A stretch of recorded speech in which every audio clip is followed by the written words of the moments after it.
নমস্কার, আমি ময়ূক রঞ্জন ঘোষ, বাংলার এক নম্বর অ্যাঙ্কার। এই মুহূর্তে বাংলার এক নম্বর শো জবাব চায় বাংলা শুরু করছি। বাংলার নতুন এক নম্বর ময়ূক রঞ্জন ঘোষ এই মুহূর্তে আপনাদের দয়ায়, আপনাদের দোয়ায়, আপনাদের আশীর্বাদে এবং আজ মিনমিনে মিডিয়ার এই পতন, সেই পতন শুধুমাত্র খবরের জন্য নয়, খবর চাপার জন্য। আমি বারবার বলেছি না যে আজ যে নম্বরটা আপনাদের দয়ায় অভূতপূর্ব নম্বর, এই মুহূর্তে রাত 8টা 29.3 রিপাবলিক বাংলা এই মুহূর্তে 29.3 এবং আপনারা দেখতে পাচ্ছেন এই সংখ্যা বাংলার নতুন এক নম্বর আপনার। এবং আমি বারবার এই কথাটা আগেও বলেছি যে এই নম্বরটা আসলে আমার একার নয়, এই নম্বরটা আমাদের অর্থাৎ নিউজ প্রোডাকশন টিমের নয়। লাগাতার দেখতে চেয়েছেন যে খবরগুলো দেখানো হয়নি, সেই খবরগুলো নিয়েই জবাব চায় বাংলা প্রথম দিন থেকে শুরু হয়েছে এবং আজ আমি যা করতে পেরেছি সমস্তটা আপনার জন্য, আপনাদের জন্য এবং আমি নতমস্তকে প্রণাম জানাচ্ছি সেই সমস্ত দর্শককে। এবং আমি বলছি আজ যে মিনমিনে মিডিয়া যে কাজগুলো করতে পারছে না, করতে পারা উচিত তাদের। 19 বছর 20 বছর ধরে তারা একটি গজদন্ত মিনারে বসে যে কাজগুলো করেনি, কিন্তু এখন হয়তো তারা করবে, প্রশ্ন করবে। বেসিক একটা কাজ, এই প্রশ্নটা তারা করছিল না। যেরকম মোহাম্মদ ইউনুস একেবারে এক নম্বরের মিথ্যাবাদী। মোহাম্মদ ইউনুস ডাহা মিথ্যা কথা, এই যে 32 নম্বর ধানমন্ডি, সেই ধানমন্ডির বাড়ি ভাঙা নিয়েও মোহাম্মদ ইউনুস বলল। কিভাবে পিসিআরকে বলবো সেই ছবিটা দেখাতে, যেখানে ভাবুন প্রধান উপদেষ্টা বাংলাদেশের প্রধান উপদেষ্টা, তারা একেবারে মিথ্যাবাদী ইউনুস। এই দমটা ইউনুসকে রিপাবলিক বাংলার আছে, মিনমিনে মিডিয়া নেই, তাই জন্য মিনমিনে মিডিয়া পিছিয়ে পড়েছে। জবাব চায় বাংলা এগিয়ে গেছে। দেখুন মিথ্যাবাদী ইউনুস বলছেন, একেবারে প্রেস স্টেটমেন্ট ইস্যু করে 6 ফেব্রুয়ারি 2025 ঢাকা 30 নম্বর বাড়িতে ভাঙচুরের ঘটনা অনভিপ্রেত ও অনাকাঙ্ক্ষিত। একদম chief adviser government of Bangladesh তিনি বলছেন, পলাতক অবস্থায় ভারতে বসে জুলাই অভ্যুত্থানের বিরুদ্ধে শেখ হাসিনার উস্কানিমূলক বক্তব্যের কারণে জনমনে প্রকাশ ঘটেছে। অর্থাৎ 32 নম্বর ধানমন্ডি, সে 32 নম্বর ধানমন্ডির বাড়িটা নাকি ভাঙচুর করা হয়েছে শেখ হাসিনার উস্কানিমূলক বক্তব্যের জেরে। একেবারে ডাহা মিথ্যা কথা বলছেন এই মোহাম্মদ ইউনুস। মেরুদণ্ডহীন জানতাম, কিন্তু মিথ্যাবাদী জানতাম না। মোহাম্মদ ইউনুস কেন মিথ্যাবাদী সেটা আজ পর্দাফাশ করব। এটা মিনমিনে মিডিয়া পর্দাফাশ করার দম নেই। মোহাম্মদ ইউনুসের সামনে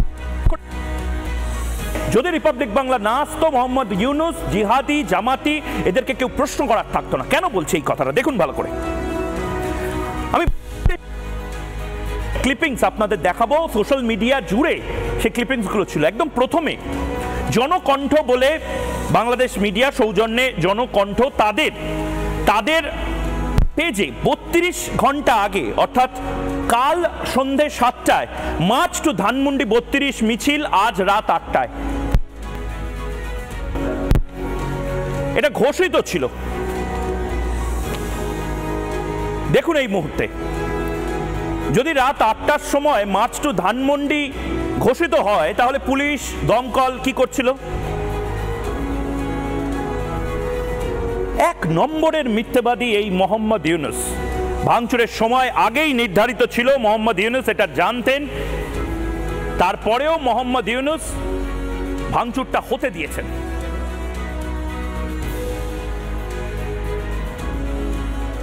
দেখুন এর পাশাপাশি আবারও আমি বলছি, এটা পূর্ব পরিকল্পিত ছিল। শেখ হাসিনার বক্তব্য রাত 9টায় দেওয়ার কথা ছিল বাংলাদেশ টাইমে, আর মার্চ টু ধানমন্ডি সেটা রাত 8টায়। একেবারে এক নম্বরের মিথ্যাবাদী এই মোহাম্মদ ইউনুস। আমি ফুল ফ্রেমে দেখানোর জন্য বলবো মোহাম্মদ ইউনুস কি বলছে। মোহাম্মদ ইউনুস বলছে শেখ হাসিনা বক্তব্য রেখেছেন বলে নাকি ধানমন্ডির বাড়ি ভাঙা হয়েছে। শেখ হাসিনা তো তখন বক্তব্যই রাখেনি। রাত 8টা 7 কাল ভারতীয় সময় রাত 8টা 7 মোহাম্মদ ইউনুস কত বড় মিথ্যাবাদী, একেবারে এক নম্বরের মিথ্যাবাদী, বিশুদ্ধ মিথ্যাবাদী, ডাহা মিথ্যা কথা বলে। একে কে যে নোবেল পুরস্কারটা দিয়েছে ভগবানই জানেন। কিন্তু এই ডাহা মিথ্যাবাদীর পর্দাফাশ করার দমটা রিপাবলিক বাংলার আছে, মিনমিনে মিডিয়ার নেই, তাই জন্য মিনমিনে মিডিয়া পিছিয়ে পড়ছে, রিপাবলিক বাংলা 1 নম্বর হচ্ছে। আমি এবার দেখাবো কাল রাত 8টার সময় আমি প্লাজমাতে সেই ছবিটা দেখানোর জন্য বলবো ফুল ফ্রেমে। কাল রাত 8টার সাথে আমি ব্রেক করেছিলাম যে প্রথম ধানমন্ডির বাড়ি ভাঙা হচ্ছে, ওয়ার্ল্ড এক্সক্লুসিভ। দেখুন দেখুন সেই ছবি।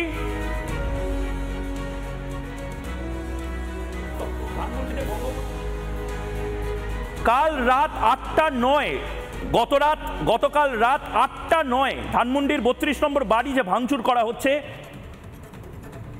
সেটা সেই সময়কার ব্রেকিং দেখছেন আপনারা।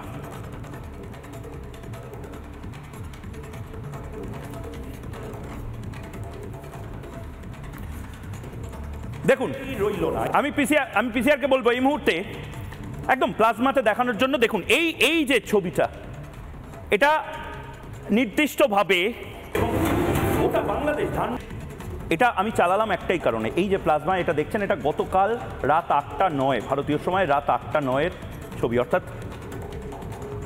বাংলাদেশ সময় রাত 8:30 এই ঘটনা ঘটছে। তখন ভাঙচুর শুরু হয়ে গেছে। শেখ হাসিনা বাংলাদেশ সময় রাত 9টায় বলবেন, মানে তখনও আধ ঘন্টা 45 মিনিট বাকি, তার আগে থেকে তো ভাঙচুর শুরু হয়ে গেছে। মিথ্যাবাদী ইউনুস বলতে কি চায়, মানে আমি জানি না মোহাম্মদ ইউনুস এত বড় মিথ্যাবাদী এবং তাকে ডিফেন্ড করবার জন্য প্রেস সচিব নানা জিনিসপত্র লিখে এই মুহূর্তে সারা বিশ্বের মিডিয়াকে পাঠানোর চেষ্টা করছেন, কিন্তু বেশি দিন পারবেন না।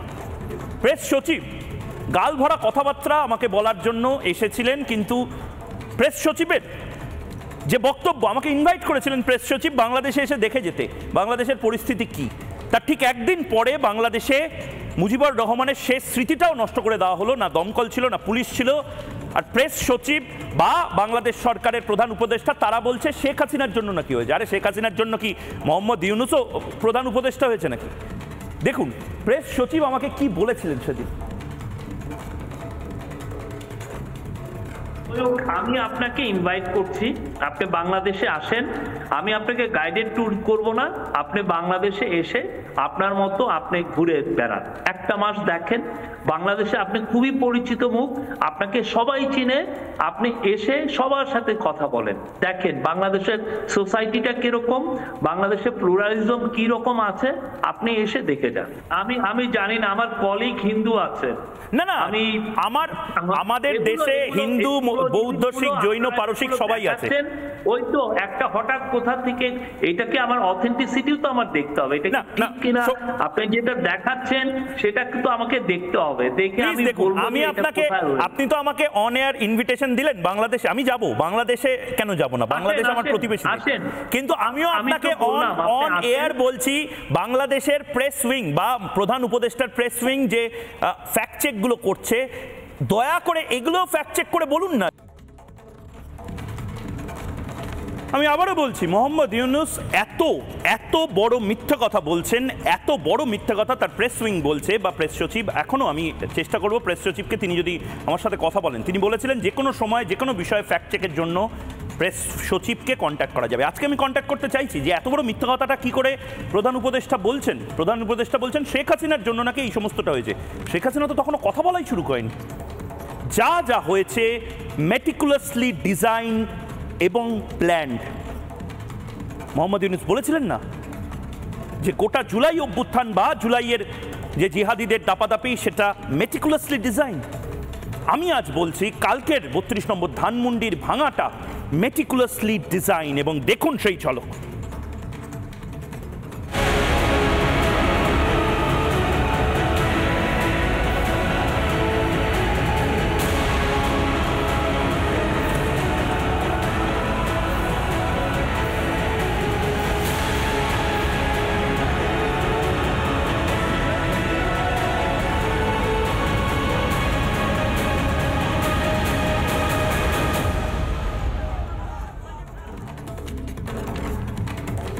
দেখুন 32 নম্বর ধানমন্ডি ভাঙলো না 33 নম্বর ধানমন্ডি ভাঙলো, বাংলাদেশের মানুষ কোনো বাড়ি ভাঙচুর করলো, কোনো সৌধ ভাঙচুর করলো, এটা তাদের ব্যক্তিগত বিষয়, এটা তাদের দেশের বিষয়, তারা যা ইচ্ছা করুক।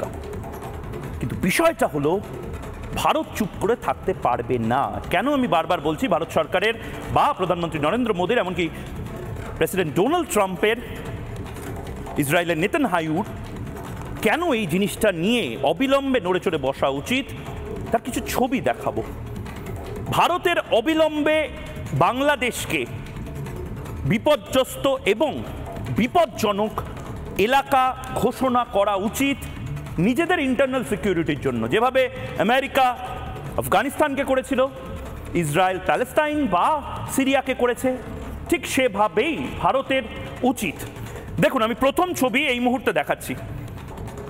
আপনারা সবাই বলছেন না, এই সেকুলার জীবী, এই কবি, এই যারা একটু নিজেদের মুক্তমনা ভাবেন, এই বামপন্থী, যে না না এটা কোনো ধর্মের বিষয় নয়, মৌলবাদের কোনো ধর্ম থাকে না, কিন্তু এটা তো ইসলামী মৌলবাদ, এবং এই ইসলামী মৌলবাদ আজ বাংলাদেশে হচ্ছে, বাংলাদেশের ঠিক পাশের জেলাতে হবে না, এটাকে গ্যারান্টি দিচ্ছে। এবং ঠিক সে কারণে আজ বিতর্কের প্রয়োজন আছে। বিতর্কের প্রয়োজন আছে তার কারণ বাংলাদেশ নিজেকে সামলাতে পারছে না। মোহাম্মদ ইউনূস বাংলাদেশকে সামলাতে পারছে না। মোহাম্মদ ইউনূস একেবারে অপদার্থ, একেবারে অপদার্থ একটি সরকারকে সামলাতে এই মুহূর্তে ভারতের প্রয়োজন, ভারতের প্রয়োজন। সেই ছবিগুলো এক এক করে আমি দেখানোর চেষ্টা করব। দেখুন, ফুল ফ্রেম দেখুন। এই মুহূর্তে বুলডোজার দিয়ে গোটা এলাকা ধসিয়ে দেওয়া হলো। 32 নম্বর ধানমন্ডি ঠান্ডা মাথায় করা হলো, প্যালেস্টাইনের পতাকা উঠছে। দেখুন,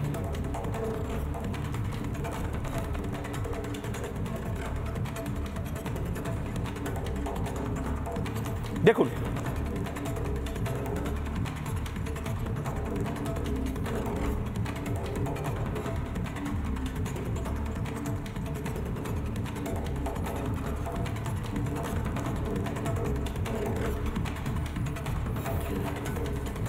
এবং তার পাশাপাশি আবারও বলছি, একটি জাতি, একটি জিহাদি গোষ্ঠী কতটা উগ্র হতে পারে যে তারা বিভিন্ন সামগ্রী থেকে শুরু করে যা এই 32 নম্বর ধানমন্ডিতে রয়েছে, ফজলুল হকের ছবি থেকে শুরু করে সব পা দিয়ে ভেঙে দিয়েছে। শুধু তাই নয়, এই জিহাদি পন্থীদের এখনো ত্রাসের নাম, আতঙ্কের নাম ময়ূখ। আমি সেই ছবি দেখাবো যেখানে তারা উল্লাস করছে এবং তারা ভারতকে গাল দিচ্ছে, বাংলাকে গাল দিচ্ছে, ময়ূখকে গাল দিচ্ছে, এটা বলে যে এই জয়টা জিহাদিদের খিলাফত প্রতিষ্ঠার জয়। গোটা বিশ্ব দেখুক এই ছবি।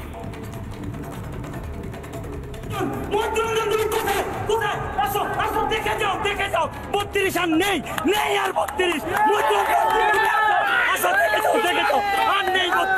আর নেই 32 মৈত্ররঞ্জন তুমি কোথায় আসো দেখে যাও 32 আর নেই আর 32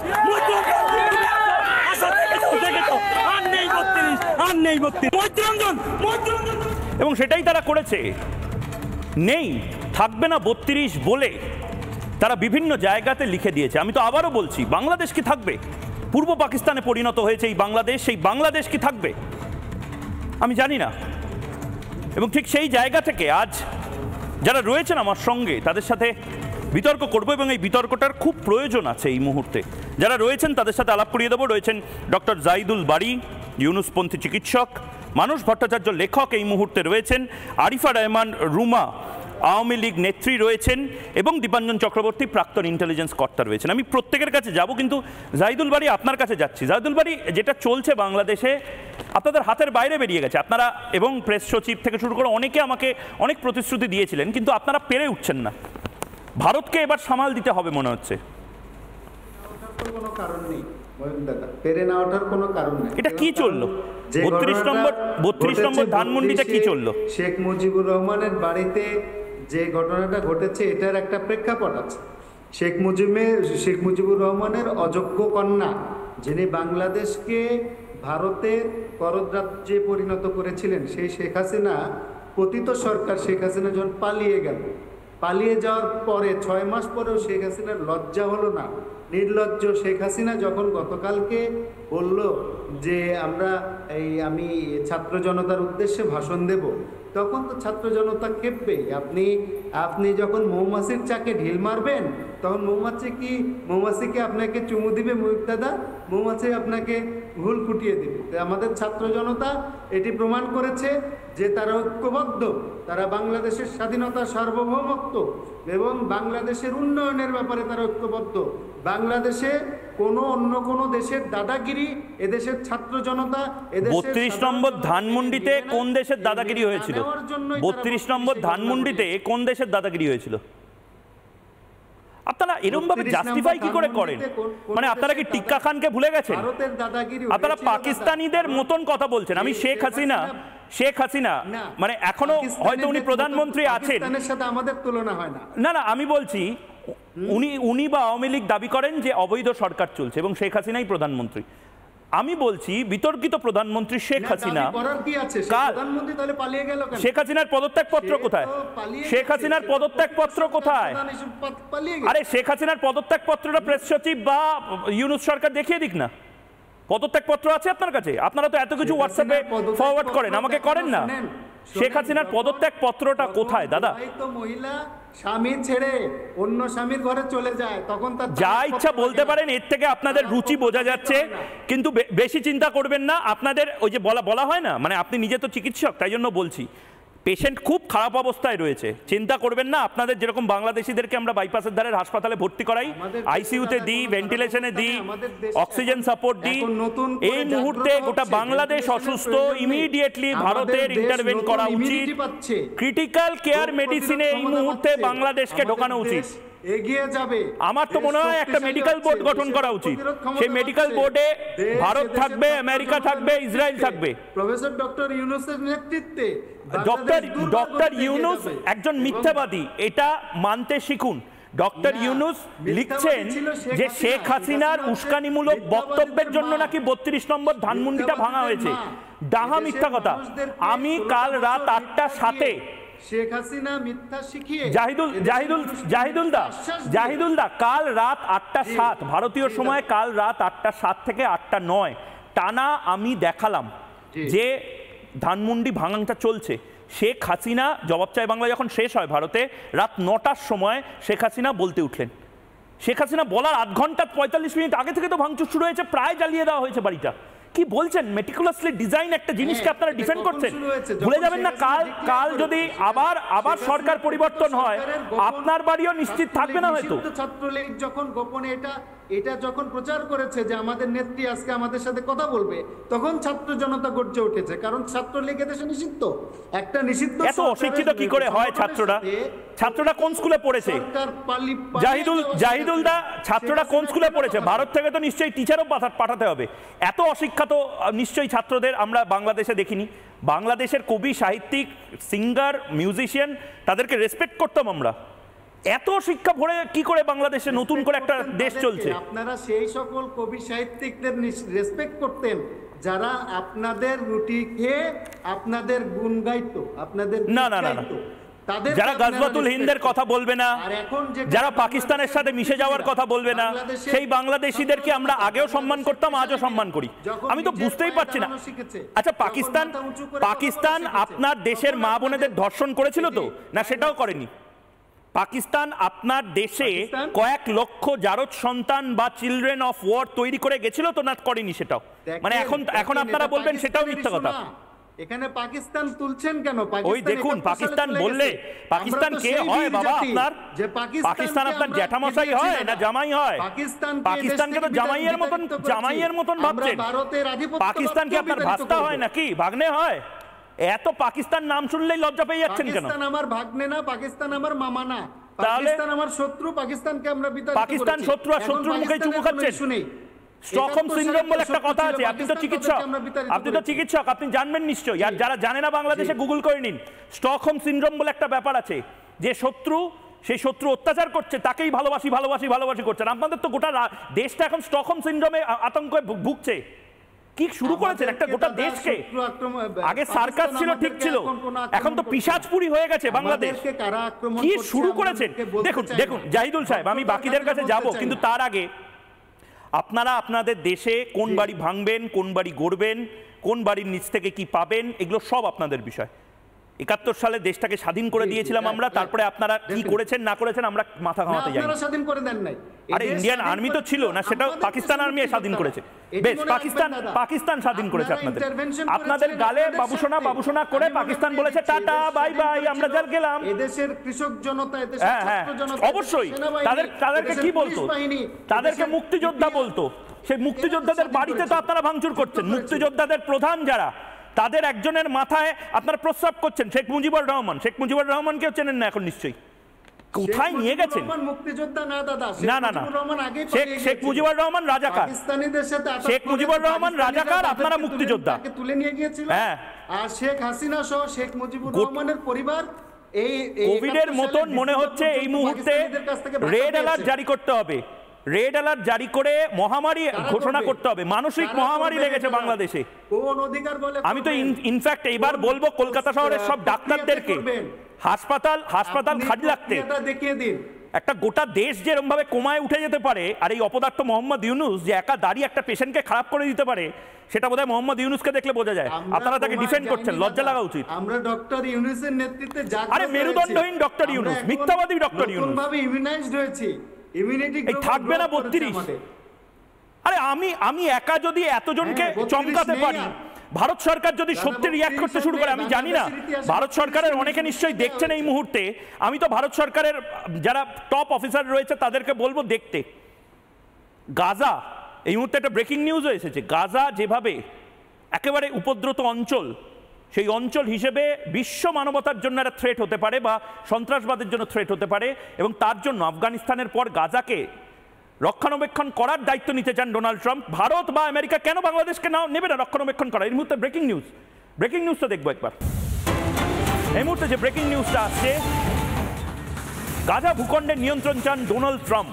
তার মূল কারণ আফগানিস্তানে নিজেদের আধিপত্য কায়েম করে যেভাবে আফগানিস্তানকে ঠিক করেছিলেন, জিহাদি কার্যকলাপ বন্ধ করেছিলেন, আর্থিকভাবে উন্নত করার কাজ করতে চান ডোনাল্ড ট্রাম্প, এবং ইসরায়েলও এটা সাপোর্ট করছে। ট্রাম্পকে সমর্থন করছেন ইসরায়েলের প্রধানমন্ত্রী বলছেন যে জিহাদি দমন করতে ইসরায়েলের পাশে আমেরিকা এলে তো ভালো, তার পাশাপাশি অর্থনৈতিক উন্নতি হবে। ঠিক সেভাবেই সময় এসেছে এই মুহূর্তে ময়ূকের প্রশ্ন যে ভারত কেন এই স্টেপ নেবে না বাংলাদেশের ক্ষেত্রে দাঁড়িয়ে। এটা এই মুহূর্তে বাংলার মানুষের প্রশ্ন। বাংলাদেশেরও দায়িত্ব নিক ভারত বরাবর বড় দাদা ছিল, বাংলাদেশের দায়িত্ব নিক ভারত বাংলাদেশে জিহাদিদের নির্মূল করুক, তারপর বাংলাদেশকে আবার বাংলাদেশের দায়িত্ব ফিরিয়ে দিক। দ্বিতীয় প্রশ্ন, বাংলাদেশকে সুস্থ করবে ভারতই। একমাত্র অ্যান্টিবায়োটিক ভারতের কাছেই আছে এই বাংলাদেশের উচ্চিংড়েদের সুস্থ করার। দীপাঞ্জন চক্রবর্তী, খুব সংক্ষেপে আপনার কাছে যাব, কারণ তারপর আমি আরিফা রহমান রুমা, আওয়ামী লীগ নেত্রী, তার কাছে যাব। দীপাঞ্জন চক্রবর্তী, এই ডোজ একমাত্র ভারতই দিতে পারে? না, আমার মনে হয় না। আমার মনে হয় বাংলাদেশের হাওয়া কিন্তু প্রবলভাবে ঘুরছে। খবর রাখি যেখানে বাংলাদেশের সঙ্গে প্রচুর যোগাযোগ রয়েছে। কি বলছেন? প্রবলভাবে হাওয়া ঘুরছে। আমি বলছি মানে আওয়ামী লীগের পক্ষে ঘুরছে বলছেন? অ্যাবসলিউটলি। এবং বাংলাদেশ আওয়ামী লীগকে তো মেরে পাট করে দিচ্ছে দাদা, আমি তো যা দেখছি। এবার কাউন্টার মার্চ শুরু হবে। ময়ূর, ধৈর্য ধরো, কাউন্টার মার্চ শুরু হচ্ছে। বাংলাদেশের সাধারণ মানুষ যারা এই সন্ত্রাসবাদ, এই যে মোল্লাটা বলছিল, কাঠমোল্লাটা চিৎকার করছিল, না ব্যক্তিগত আক্রমণ কাউকে করবেন না প্লিজ, গেস্টদের ব্যক্তি আক্রমণ করবেন না। কারণ একটু আগে ওই লোকটাই কাকে, শেখ হাসিনা আজাদকে নিজের স্বামীর ঘর, অন্য স্বামীর ঘর, এই সমস্ত বলছিল। এরা এই ল্যাঙ্গুয়েজটাই বোঝে, এই মোল্লাদের এই ল্যাঙ্গুয়েজেই জবাব দিতে হয়, এবং সেটা বাংলাদেশের মানুষ দেওয়া শুরু করেছে। ডোন্ট ওয়ারি, একটু সময় নাও। বাংলাদেশ নিশ্চয়ই ভারতবর্ষের সঙ্গে থাকবে, এবং ভারতের সরকার, ভারতের মানুষ বাংলাদেশের সেই মানুষগুলোর সঙ্গে থাকছে যারা হাওয়া ঘোরাচ্ছে, এবং এটা নিশ্চিতভাবে ঘুরছে। আওয়ামী লীগ শুধু নয়, আওয়ামী লীগ সমর্থকরা তো রয়েছেই, তার সঙ্গে যারা অসাম্প্রদায়িক মৌলবাদে বিশ্বাস করে না, সন্ত্রাসবাদ বিরোধী, যারা এই দেশটাকে ISIS বা আল কায়েদার হাতে ছেড়ে দিতে চায় না, তারা পাল্টা মারবে খুব শীঘ্রই। তার জন্যই এই সন্ত্রাসবাদী গ্রুপগুলো এরা নিজেদের অস্তিত্ব জাহির করার জন্য 32 নম্বর ধানমন্ডি ভেঙে দেখাচ্ছে। ঠিক যেরকম ভাবে তালিবানরা বামিয়ান বুদ্ধ ভেঙেছিল, কিন্তু বুদ্ধকে মুছে দিতে পারে, বঙ্গবন্ধুকে এরা মুছে দিতে পারবে না। তো এরা ভাঙবে, বিল্ডিং ভাঙবে কিছু। এ তো সুপ্রিম কোর্টের প্রধান বিচারপতির বাড়িতে তো 10 আগস্টে আগুন লাগিয়ে দিয়েছিল, করবে, কিন্তু এরা ভয় পেয়েছে। এবং সেই ভয়টা শুধু ময়ূখের নয়, দীপাঞ্জনের নয়, এরকম লক্ষ লক্ষ ময়ূখ দীপাঞ্জন বাংলাদেশে রয়েছে এবং তারা হাওয়া ঘুরছে। আর কিছুদিন অপেক্ষা করো, দেখো পাল্টা মার শুরু হলো। বেশ বেশ। আর ভারত আছে, ভারত তার অস্ত্র নিয়ে, ওষুধ নিয়ে আছে না। ভারত, আমি বলবো আজকে ডোনাল্ড ট্রাম্প হোক, তার অফিস হোক, নরেন্দ্র মোদী হোক, তার অফিস হোক, নেতানিয়াহু হোক, তার অফিস হোক, তারা দেখুক এটা। মানে আমি আবারও বলছি, মানে এই জাহিদুল সাহেব তিনি 32 নম্বর ধানমন্ডি ভাঙবেন না 33 নম্বর ধানমন্ডি ভাঙবেন তাদের কনসার্ন, কিন্তু সেই বাড়িতে আইসিসের পতাকা উঠছে। মানে আজ যদি সীমান্ত না থাকতো, কাঁটাতার না থাকতো, কলকাতা থেকে আমি 2 ঘন্টায় পেট্রাপোল পৌঁছে যেতে পারতাম, বেনাপোল পৌঁছে যেতে পারতাম। কি ভয়ঙ্কর অবস্থা, আইসিসের পতাকা এখানে চলে আসছে। ময়ূক, তুমি জানো আরবিক পতাকার স্লোগানটা কি? আইসিসের আরবিক, যেহেতু আমি ভাষা জানি, বাংলায় বললে যে আমরা মানুষের তৈরি করা আইনকে পায়ের নিচে রাখি। এই আইএসএস যারা খিলাফতি শাসন জারি করে, কিন্তু এটা বাংলাদেশের সাধারণ, আমার পয়েন্ট সেটাই। আমি দীপাঞ্জন দা আপনার কাছে আসবো, আমার পয়েন্ট সেটাই। আরিফা দি অনেকক্ষণ ধরে বসে রয়েছেন, আরিফা রহমান রুমা, আপনার কাছে আসার আগে আমি একবার আপনার দেশের বর্তমান ছবিগুলো দেখাতে চাই। একদিকে আইসিস পতাকা, আমি জানি না মানে এই বাংলাদেশ, আমি তো একটা এক্সপেক্ট করিনি, কালকের পর থেকে তো আরও এক্সপেক্ট করছি না। আমি কয়েকটা ছবি দেখানোর জন্য বলবো, এবং এদের হাতে বাংলাদেশ, এ বাংলাদেশের কি হবে? এ বাংলাদেশকে অবিলম্বে ভারত নিয়ে কিছুদিনের জন্য রক্ষণাবেক্ষণ করে আবার বাংলাদেশে ছেড়ে দিক। দেখুন প্রথম ছবি, দেখুন প্রথম ছবিটা এই মুহূর্তে আপনাদের চালাচ্ছি। একজন মহিলাকে এভাবে গণধোলাই দেওয়া হচ্ছে, কারণ এই মহিলা শেখ মুজিবুর রহমানের বাড়ি ভাঙচুর করা হচ্ছে দেখে শুনে প্রতিবাদে গর্জে উঠেছিলেন। ধরে নেওয়া হচ্ছে নি আওয়ামী লীগ সমর্থক, কিন্তু তাই বলে এভাবে পেটানো হচ্ছে মাঝ রাস্তায়। আমি জানি না এটা আফগানিস্তান বা সিরিয়াতেও এরকম ধরনের ঘটনা ঘটে কিনা। এদের হাতে বাংলাদেশ, এবং প্রত্যেকের যদি মুখ দেখেন একেবারে 18 থেকে 25, ভয়ঙ্কর। দ্বিতীয় ছবি, এই উন্মাদনা এটা চলছে এই মুহূর্তে বাংলাদেশে। শেখ হাসিনার বাড়ি ভাঙচুরের পর, মুজিবুর রহমানের বাড়ি ভাঙচুরের পর এভাবে নাচ, এভাবে উল্লাস প্রকাশ করছে একজন তরুণ। বাংলাদেশ একটা সময় জিডিপিতে ঘাড়ের কাছে নিঃশ্বাস নিচ্ছিল অনেক দেশের। ভারত রীতিমতো চমকে গেছিল যে বাংলাদেশ এত ফাস্টেস্ট গ্রোয়িং ইকোনমি কি করে হচ্ছে। সেই বাংলাদেশের অধঃপতন গোটা বিশ্বের মানুষ দেখুক। 3 নম্বর ছবি দেখাবো,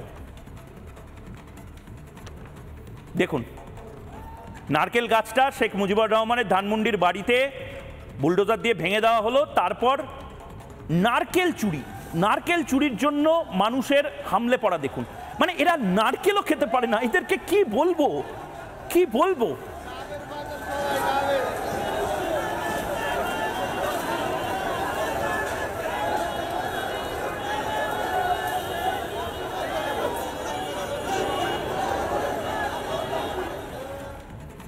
আরিফাদি কি বলবেন? প্রথম হচ্ছে মহিউদ্দিন, আমি আমার পরিচয়টা দিতে চাই। আমি নেত্রী নই, আমি আসলে শিক্ষক গবেষক, আমি বাংলাদেশের একজন সমর্থক। এই মুহূর্তে আসলে যা ঘটছে বাংলাদেশে, সেখানে বাংলাদেশের পক্ষ আর বিপক্ষ দুই পক্ষ দাঁড়িয়ে গেছে। এখানে আওয়ামী লীগই শুধু না, যারা আসলে বাংলাদেশকে ভালোবাসে, যারা ৭১-এর চেতনায় বিশ্বাসী, তাদের জন্য একটা সংকটকাল বলতে পারেন। এবং প্রথমে আপনি যে মহিলাকে দেখালেন, উনি আওয়ামী লীগের নেত্রীও নন, উনি শুধুমাত্র ৩২-এর সামনে ওখানে যে বলেছিল যে আহারে আপার বাড়ি। আপনি হয়তো জানেন যে মাননীয় প্রধানমন্ত্রী শেখ হাসিনাকে বাংলাদেশের মানুষ ভালোবেসে সবাই কিন্তু আপা ডাকে, ওনাকে স্যার ডাকতে হয় না বা ম্যাডাম ডাকতে হয় না। তো ওই বোধ থেকে উনি বলার সাথে সাথে ওনাকে টেনে হিচড়ে, এবং আরো ভিডিও আছে, ছবি আছে, যেটা হয়তো মুখ রক্তাক্ত হয়ে গেছে, আপনার কাছে গিয়েছে কিনা জানি না। তো মানে গতকাল যেটা হলো, আপনি জানেন কিনা যে পররাষ্ট্র মন্ত্রণালয় থেকে একটা প্রোটেস্ট নোট দেওয়া হয়েছে ভারতীয় হাই কমিশনকে। দায়িত্বে যিনি ছিলেন তাকে ডাকাও হয়েছিল। সেখানেও কিন্তু ব্যাপক মিথ্যাচার। সেখানেও যে আপনি যে কথা বললেন, বলা হয়েছে যে তার বক্তব্যের মাননীয় প্রধানমন্ত্রী শেখ হাসিনার বক্তব্যের পরেই হচ্ছে ভাঙচুরটা শুরু হচ্ছে। কিন্তু আপনি তো নিজেও বলেছেন এবং দেখেছেন যে ভাঙচুর আসলে তার অনেক আগে শুরু হয়েছে। এটা আসলে একটা গান পাওয়ারের জোরে, আমি আবারও বলছি গান পাওয়ারের জোরে, এখানে কিন্তু সাধারণ মানুষের কোনো সম্পৃক্ততা নাই। আপনারা যাদেরকে দেখতে পাচ্ছেন এটা সির্ফ জঙ্গি। গান পাওয়ারের জোরে প্রফেসর ইউনূস তার এই জঙ্গি বাহিনীকে লেলিয়ে দিয়েছে, এবং এটা হচ্ছে দুটো কারণ প্রধানত। একটা হচ্ছে একটা ভীতির সঞ্চার করা, যাতে ভয়ে কেউ এগিয়ে না আসে, কেউ মাথা তুলে দাঁড়াতে না পারে বাংলাদেশের পক্ষে, নাম্বার 1। নাম্বার 2 হচ্ছে যে মানে এই সাথে যদি বিলীন করে দেওয়া যায়, যাদের আওয়ামী লীগের লোকজন বা মুক্তিযুদ্ধের পক্ষে যারা আছেন, আপনি দেখেছেন কিনা জানি না, গতকাল দুটো সোশ্যাল মিডিয়ার পোস্ট আমার চোখে পড়েছে। একটি হচ্ছে তাসনিম খলিল, আর একটা হচ্ছেন শহীদুল আলম, যিনি ফটো সাংবাদিক আপনারা চিনেন। দুজনই কিন্তু এই 32-এর ভাঙচুরে পক্ষে তারা পোস্টটা দিয়েছেন। যে যেমন তাসনিম খলিল লিখেছেন যে 5 বছর পরে এটা আপনারা রিগ্রেট করবেন 5 বছরের মতো। আমি কেন এই দুজনের কথা বলছি? আমি দুজনের কথা বলছি এই কারণেই, এরা কিন্তু আওয়ামী লীগ সরকারের সবচেয়ে বড় সমালোচক, কট্টর সমালোচক। এবং আমরা জানি যে শহীদুল আলম কিছু মিথ্যে তথ্য দিয়েছিল 2018 সালে নিরাপদ সড়ক আন্দোলনে আল জাজিরা টেলিভিশনে। তো সেই মানুষগুলোরও কিন্তু এখন মনে হচ্ছে যে প্রফেসর ইউনূস যা করছেন, শুধু ভুল করছেন না, উনি দেশটাকে আসলে অন্ধকারের দিকে নিয়ে যাচ্ছেন। ঠিক ঠিক। এবং দেখেন 5ই আগস্টের পরে 8ই আগস্ট দায়িত্ব নেওয়ার পর কি কি শুরু হলো, আমরা কি কি দেখলাম। ওনারা বাংলাদেশের নাম বদলাতে চাইলেন, জাতীয় পতাকা বদলাতে চাইলেন, জাতীয় সঙ্গীত বদলাতে চেয়েছেন, এবং এখন কিন্তু সংবিধানের উপর হাত দিয়েছে, বেসিক যে সংবিধান আমাদের। সো এইগুলো তো আসলে কি প্রমাণিত হয়? টার্গেট কিন্তু আওয়ামী লীগ না, টার্গেট আসলে বাংলাদেশ। তো এই হচ্ছে বাংলাদেশের পরিস্থিতি। ঠিক। এবং আমি মানস ভট্টাচার্যের কাছে যাব, আমি আরিফাদি আপনার কাছে আবার আসবো। মানস ভট্টাচার্য, একটা অদ্ভুত একটা জায়গা তৈরি হচ্ছে যেখানে বলা হচ্ছে যে 32 নম্বর ধানমন্ডির নিচে একটি মন্দির ছিল এবং সে কারণে ভেঙে দেওয়া হয়েছে, এবার ভারত বলুক যে এখানে একটি মন্দির বানানো হোক। মানে কি অদ্ভুত বিষয়! তারা কতটা নিম্ন মানসিকতার হতে পারে যে একজন জাতির পিতার বাড়ি সেটা ভাঙচুর করার পর রসিকতা করছে যে তার নিচে নাকি শিবলিঙ্গ পাওয়া গেছে, মন্দির তার নিচে নাকি ছিল এবং সে কারণে ভেঙে দেওয়া হয়েছে, ভারত এবার এসে সেখানে দায়িত্ব নিক, ইত্যাদি ইত্যাদি। আমি যদি অন আ সিরিয়াস নোট আপনাকে জিজ্ঞেস করি, সত্যিই বাংলাদেশ জুড়ে কতগুলো জায়গাতে মন্দির ভাঙা হয়েছে এবং তার ওপর বাড়ি তৈরি করা হয়েছে, সেই হিসেবটা যদি আজকে আপনি একটু দেন। না, বাংলাদেশের দীর্ঘ ইতিহাস, ধরো গত 500 বছরের ইতিহাস যদি দেখো, তাহলে 2000-এর বেশি মসজিদ আছে যেগুলো সবই মন্দিরের ওপরে তৈরি। সেটা দিনাজপুরের নয়াবার মসজিদ, রাজশাহীর বাঘা মসজিদ, এরকম প্রচুর আছে। কিন্তু এই মুহূর্তে এই যে ভাঙাভাঙি চলছে, এটাকে যারা শুধুমাত্র রাজনৈতিক দৃষ্টিকোণ থেকে দেখছেন তারা হয় মূর্খ নাহলে শয়তান। কারণ যদি শুধু রাজনৈতিক দৃষ্টিকোণ থেকে হতো তাহলে ঋত্বিক ঘটকের বাড়ি কেন ভাঙা হলো? তাহলে রাহুল আনন্দ, তার যে মিউজিয়াম ছিল 150-র বেশি পুরনো তানপুরা ছিল, সেগুলোকে কেন ধ্বংস করা হচ্ছে? শুধুমাত্র রাজনৈতিক দৃষ্টিকোণ নয়। এবং তুমি যেটা বলছিলে যে উনি আপাদমস্তক যিনি মিথ্যা কথা বলে গেলেন, জাইদুল সাহেব, আমি 3 মাস আগের রেকর্ড দেখাতে পারি। যারা ডিপ স্টেটের এজেন্ট, যারা প্যারিসে বসে থেকে বা বাইরে বসে থেকে ক্রমাগত বাংলাদেশে উস্কানি দিয়ে চলেছে, তারা 3 মাস আগে থেকে বলছিল যে সমস্ত ধানমন্ডির বাড়ি এবং মুজিব পরিবারের যা কিছু আছে সেগুলোকে ধ্বংস করতে হবে। তার কারণ হচ্ছে বাংলাদেশ এখন কোনো ছাত্র ইউনিট সরকার চালাচ্ছে না, বাংলাদেশ চালাচ্ছে ISIS, বাংলাদেশ চালাচ্ছে আইসিস, বাংলাদেশ চালাচ্ছে ডিপ স্টেট, বাংলাদেশ চালাচ্ছে হামাস।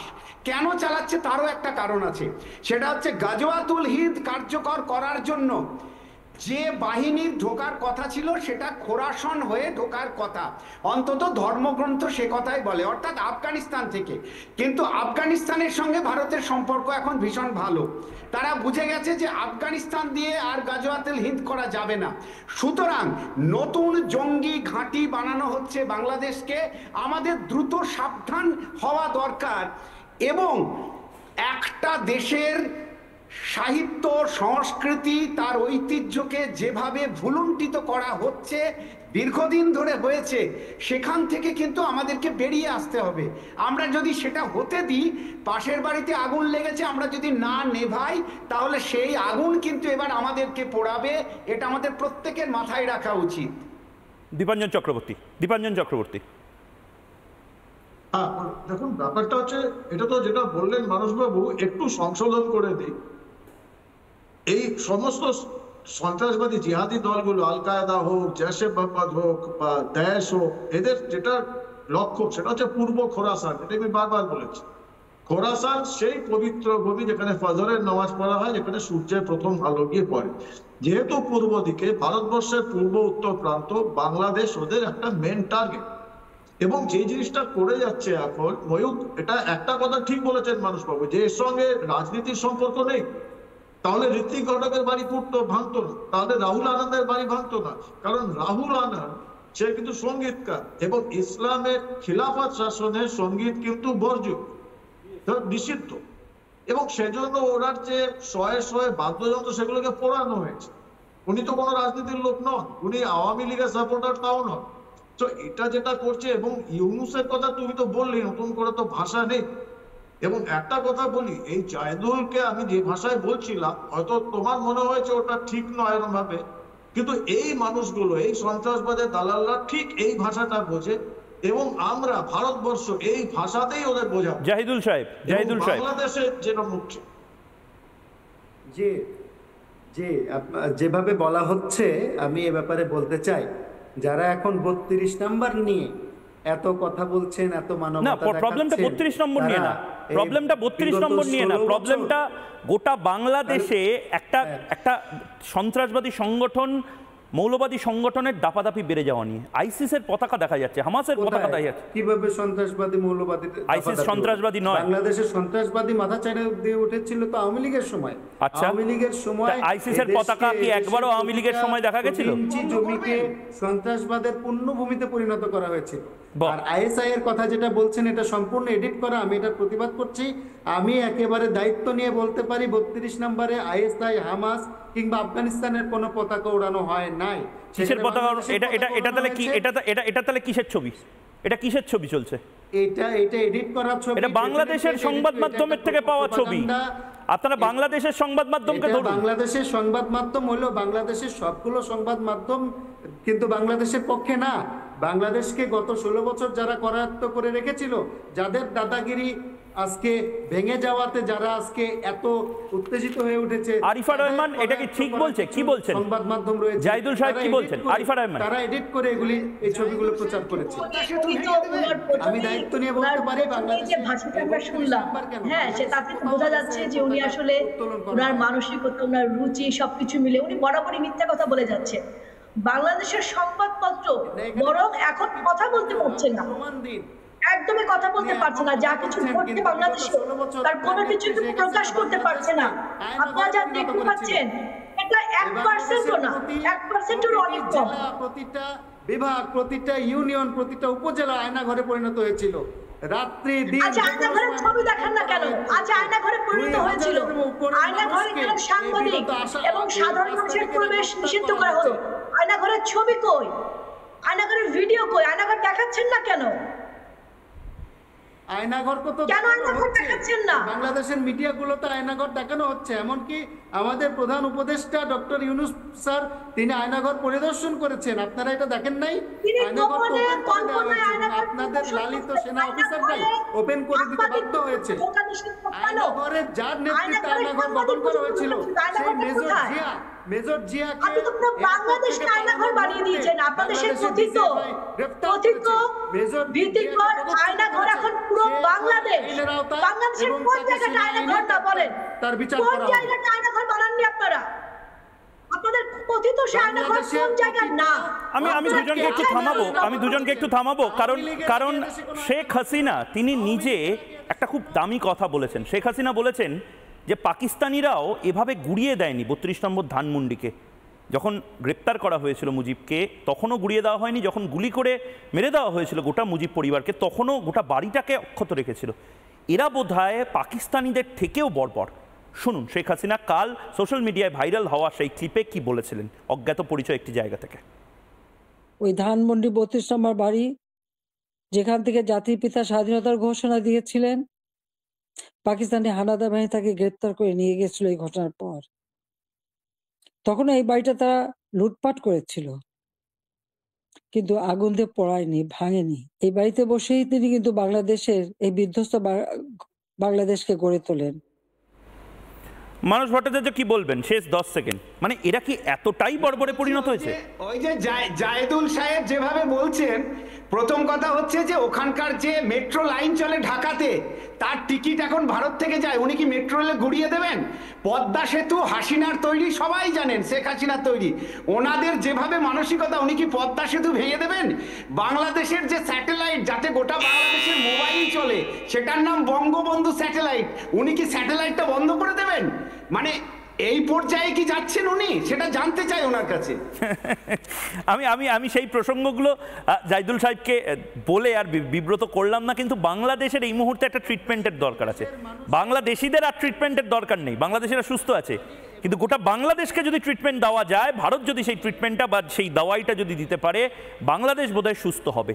কবে সেই দাওয়াইটা ভারত বা আমেরিকা বা ইসরায়েল দেবে, তার জবাব বাংলার মানুষ চেয়ে যাবে। আপাতত তোমার সবাইকে ধন্যবাদ জানাচ্ছি। একটা ছোট্ট বিরতি নিচ্ছি, বিরতির পর আমি ফিরে আসছি। ময়ূখ সঙ্গে থাকুন।